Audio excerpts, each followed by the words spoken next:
शहर के सबसे पुराने इलाके में एक सुनसान गली में एक पुरानी हवेली थी। उस हवेली में एक मशहूर हीरा व्यापारी किशनचंद अकेले रहते थे। उनकी मौत की खबर ने पूरे शहर को चौंका दिया।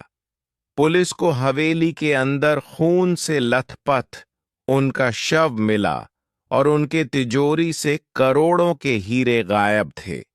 घटनास्थल पर उन्हें कुछ भी खास नहीं मिला, सिवाय एक छोटे से काले रंग के बटन के जो फर्श पर पड़ा था। यह बटन किसी कोट का हिस्सा लग रहा था। जांच के दौरान विजय ने किशनचंद के जीवन के बारे में जानकारी जुटाई। पता चला कि उनका एक पुराना दुश्मन था, रमेश, जिसने एक बार उनके साथ धोखा किया था और तब से वह उनसे नफरत करता था। रमेश भी उसी इलाके में रहता था।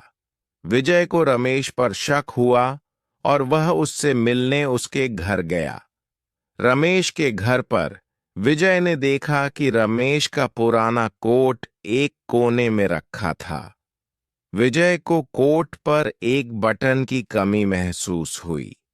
उसने रमेश से पूछताछ की, लेकिन रमेश ने खुद को बेकसूर बताया और कहा कि वह उस रात घर पर था। रमेश की बातों पर विजय को यकीन नहीं हुआ। वह वापस हवेली गया और वहां उसने फिर से सब कुछ जांचा। अचानक उसे एक और बात पर ध्यान गया।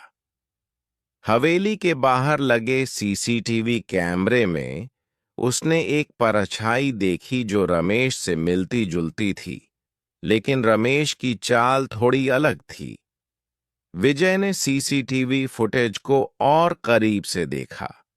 उसने पाया कि रमेश के कपड़े तो वहीं थे, लेकिन रमेश की चाल में थोड़ा लंगड़ापन था, जो उसने पहले नोटिस नहीं किया था। विजय समझ गया कि यह रमेश नहीं, बल्कि कोई और था जिसने रमेश का रूप धारण किया था। अगले ही दिन विजय ने रमेश के सबसे करीबी दोस्त गोपाल को बुलाया। गोपाल एक अभिनेता था और उसे रमेश की हर आदत के बारे में पता था। विजय ने गोपाल से पूछताछ की और उसे सच बताने के लिए मजबूर किया। गोपाल ने आखिर में अपना जुर्म कबूल कर लिया। उसने बताया कि किशनचंद से उसका कोई लेना देना नहीं था, लेकिन उसने रमेश को फंसाने के लिए यह सब किया था। रमेश ने एक बार गोपाल के एक नाटक के लिए बहुत पैसे लगाए थे और वह नाटक फ्लॉप हो गया था। तब से गोपाल को रमेश से नफरत थी। उसने रमेश को फंसाने के लिए एक नकली लंगड़ापन दिखाया और रमेश के कपड़े पहने ताकि सीसीटीवी में वही दिखे। पुलिस ने गोपाल को गिरफ्तार कर लिया और हीरे भी बरामद कर ली।